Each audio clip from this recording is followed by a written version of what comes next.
Telugu Desam party జాతీయ అధ్యక్షుడు 2024లో జరిగే ఎన్నికల్లో రాష్ట్రానికి ముఖ్యమంత్రి కావాలని టీడీపీ రాష్ట్ర కార్యదర్శి రాజమహేంద్రవరం నగరపాలక సంస్థ మాజీ డిప్యూటీ మేయర్ వాసిరెడ్డి రాంబాబు తనయుడు వాసిరెడ్డి బాబీ పాదయాత్ర ప్రారంభించారు. స్థానిక విఎల్పురం వరసిద్ధి వినాయకుడి ఆలయం నుంచి కాలినడకన శుక్రవారం ఉదయం తన మిత్ర బృందంతో కలిసి వాసిరెడ్డి బాబీ చిన్న తిరుపతి ద్వారకా తిరుమలకు బయలుదేరారు. ఈ సందర్భంగా ఆయన మాట్లాడుతూ వచ్చే ఎన్నికల్లో తెలుగుదేశం పార్టీ అఖండ మెజారిటీతో గెలిచి మళ్లీ నారా చంద్రబాబు నాయుడు ముఖ్యమంత్రి కావాలని ఆకాంక్షించారు. రాజమహేంద్రవరం రూరల్ నియోజకవర్గం నుంచి ప్రస్తుతం ఎమ్మెల్యేగా ఉన్న గోరంట్ల బుచ్చే చౌదరి మళ్లీ ఎమ్మెల్యేగా గెలిచి రాష్ట్ర మంత్రిగా బాధ్యతలు చేపట్టాలని ఆ భగవంతుణ్ణి ప్రార్థిస్తామన్నారు.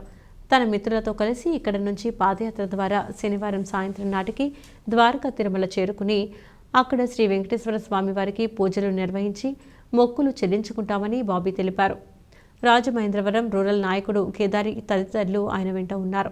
నూతన సంవత్సర సంక్రాంతి శుభాకాంక్షలు తెలియజేసుకుంటూ ఈరోజు రాజమండ్రి విఎల్పురం వరసిద్ధి వినాయక స్వామి ఆలయం నుంచి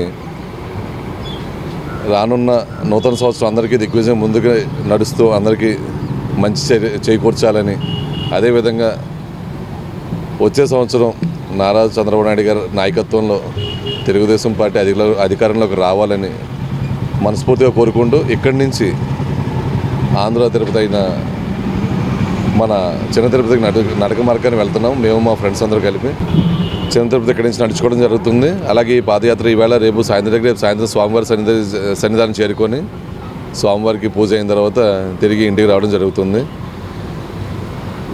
ఈ కార్యక్రమానికి నాతో నడుస్తున్న నా స్నేహితులందరికీ ధన్యవాదాలు తెలుపుకుంటూ, అలాగే రాష్ట్ర ముఖ్యమంత్రిగా నారా చంద్రబాబు నాయుడు గారిని రూరల్లో శాసనసభ్యుడిగా మంత్రివర్యుడిగా గోరెంట్ల బుచ్చే చౌదరి గారిని చూడాలనే ఆకాంక్షతో ఈ యాత్ర మొదలు పెడుతున్నాం.